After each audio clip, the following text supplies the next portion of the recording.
अस्सलाम वालेकुम। उम्मीद है कि सब खैरियत से होंगे।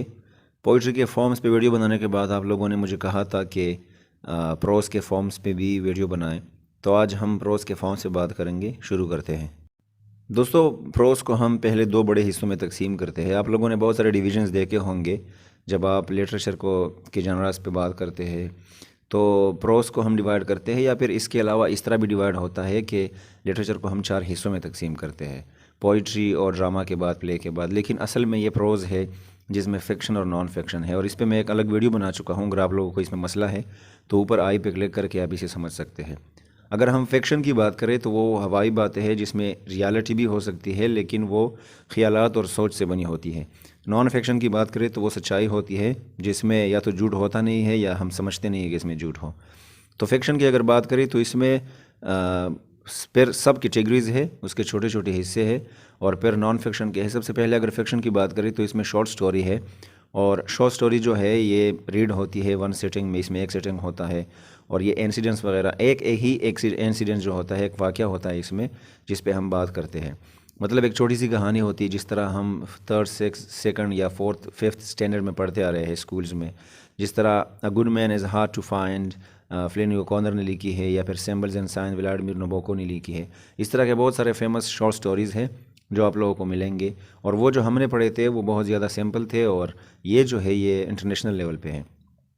दूसरा जो फॉर्म है प्रोज़ का वो नावल है, और नावल जो है ये एक नैरेटिव फॉर्म होता है जिसमें एक कहानी होती है, और ये बहुत ज़्यादा लंबा होता है, कम्प्लेक्स भी होता है, और ये ह्यूमन एक्सपीरियंसेस के साथ डील करता है, जो कि मुख्तलिफ़ हालात से गुज़रने के बाद उससे ये सारी चीज़ें या इवेंट्स वगैरह गुज़रने या एक्सपीरियंस होने के करने के बाद उसकी ज़िंदगी में आ जाते हैं सारी चीज़ें, और फिर लिख लेता है।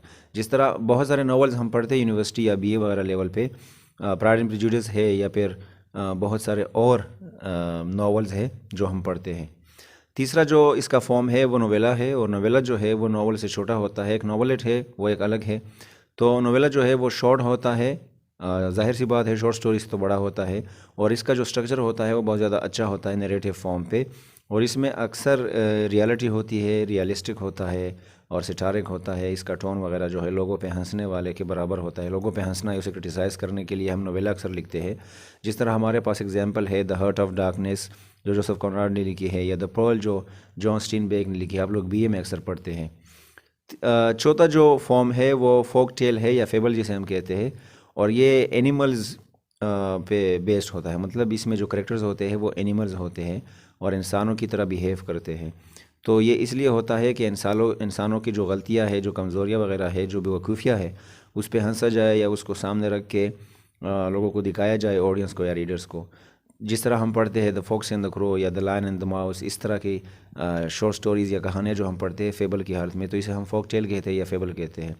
पांचवा जो फॉर्म है फिक्शन का या फिर प्रोस का वो मिथ है, और मिथ जो है ये एक क्लासिक पुरानी चीज़ होती है, या फिर एक लेजेंडरी स्टोरी होती है जिसमें एक हीरो वगैरह होता है जो बहुत ही ज़्यादा सुपर नेचुरल होता है, उसके बाद बहुत सारे पावर होते हैं, और इसमें इवेंट्स वगैरह होते हैं। ये अक्सर मिस्ट्रीज़ को एक्सप्लेन करता है, कुदरत के, या फिर बहुत सारे ऐसी चीज़ें जो ठीक ना हो। जिस तरह हम परियों की बात करते हैं, फेरीज की या एंजल्स वगैरह की बात करते हैं, जो कोई किसी को पता ना हो कि ये सच पे बेस्ड होंगी या नहीं, इसमें सच्चाई होगी या नहीं।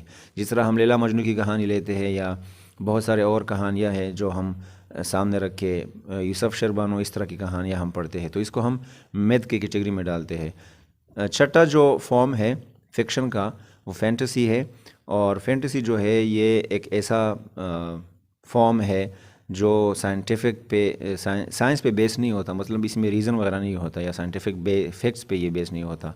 ये बहुत ज़्यादा अलग होता है, और ये सुपर नेचुरल चीज़ों पे बेस होता है, या मैजिकल एलिमेंट्स पे ये बेस्ड होता है। जिस तरह आप लोगों ने मूवीज़ वगैरह देखे होंगे, या नॉवेल्स पढ़े होंगे, या गेम ऑफ थ्रोन जो मार्टन्स ने लिखी है, या हैरी पॉटर जो J.K. रोलिंग ने लिखी है। तो इस तरह की जो कहानियाँ है वो असल में नॉवल तो है, लेकिन इसकी जो हालत है, जिस सोच से ये लिखी गई है, वो फैंटेसी है। अब अगर हम प्रोस के दूसरे बड़े जनरा पे आ जाए जिसको हम नॉन फिक्शन कहते हैं, तो वो भी सब कैटेगराइज्ड है। उसमें भी छोटे छोटे जनराज है, या सब कैटेगरीज है। उसका जो सबसे पहला हिस्सा है वो बायोग्राफी है, और बायोग्राफी जो है वो एक ज़िंदगी पे बेस्ड होता है, जो किसी इंसान की ज़िंदगी पे किसी ने लिखी हो, या उसके जो इंसिडेंट्स है जो जिस तरह ज़िंदगी में वो ज़िंदगी जो वो गुजार चुका है या गुजार चुकी है, वो मेल या फीमेल जो भी इंसान है, तो उसके बारे में अगर कोई शख्स लिखता है दूसरा बंदा, तो उसको हम बायोग्राफी कहते हैं। बेसिक जो फैक्ट्स होते हैं असल में उसकी ज़िंदगी के, इसका मतलब ये होगा कि कोई बंदा जो है, कोई फेमस बंदा होगा जिसको लोग जानते होंगे या फिर उसे पढ़ना, उसके बारे में जानना चाहेंगे, तो उसके बारे में मैं लिखूँगा या कोई और बंदा लिखेगा, वो ख़ुद नहीं लिखेगा। और स्टार्ट से वो पैदा कब हुआ था, उसकी स्कूलिंग कैसे हुई थी, परवरिश कैसे हुई थी, फिर वो ये कैसे बना, तो ये सारी कहानी लाइफ की, उसको हम बायोग्राफी कहते हैं। जिस तरह हेनरी जेम्स की कहानी लिखी गई है या बायोग्राफी लिखी गई है, लियोन एडल ने लिखी है, या जेम्स जॉयस की लिखी है रिचर्ड एलमन ने, इस तरह हम इसको बायोग्राफीज़ कहते हैं।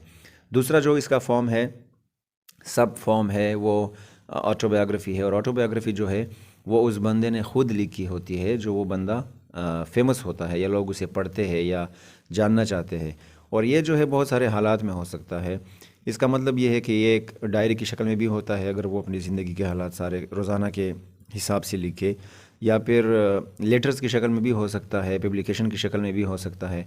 तो फिर वो लोग इकट्ठा करते हैं और उसके एक ऑटोबायोग्राफी बनाती है। जिस तरह इकबाल की बहुत सारे बायोग्राफीज़ है, लेकिन ऑटोबायोग्राफी इकबाल ने खुद अगर लिखी है तो वो फिर ऑटोबायोग्राफी है।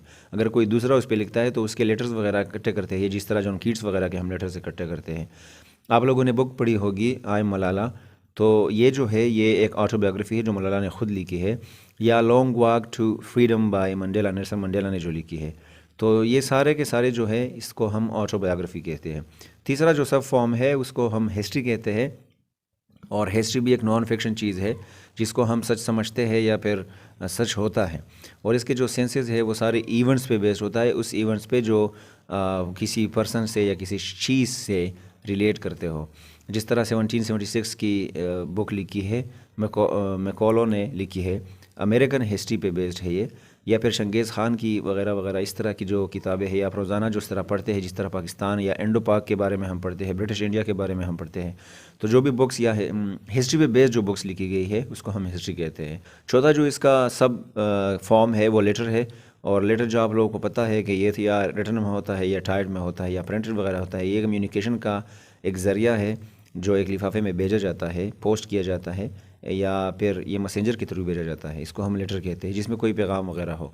और पांचवा जो सब फॉर्म है उसे हम डायरी कहते हैं। और डायरी जो है वो एक बुक की शक्ल में हमें मिलती है, जिसमें डेली इवेंट्स वगैरह रिकॉर्ड होते हैं या फिर एक्सपीरियंसेस वगैरह रिकॉर्ड होते हैं।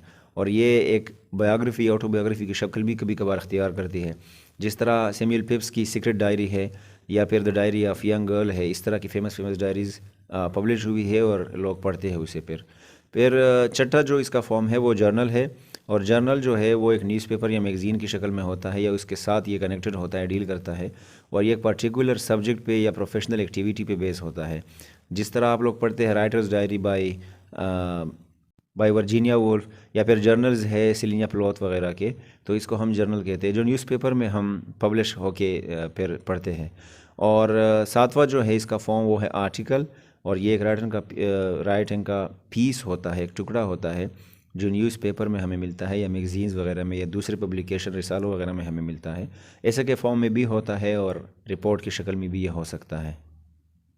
सो उम्मीद है कि आप प्रोस के फॉर्म्स को समझ गए होंगे। अगर कोई क्वेश्चन हो तो कमेंट बॉक्स में डाल दें। अगली वीडियो तक अपना बहुत सारा ख्याल रखें। Thank you very much.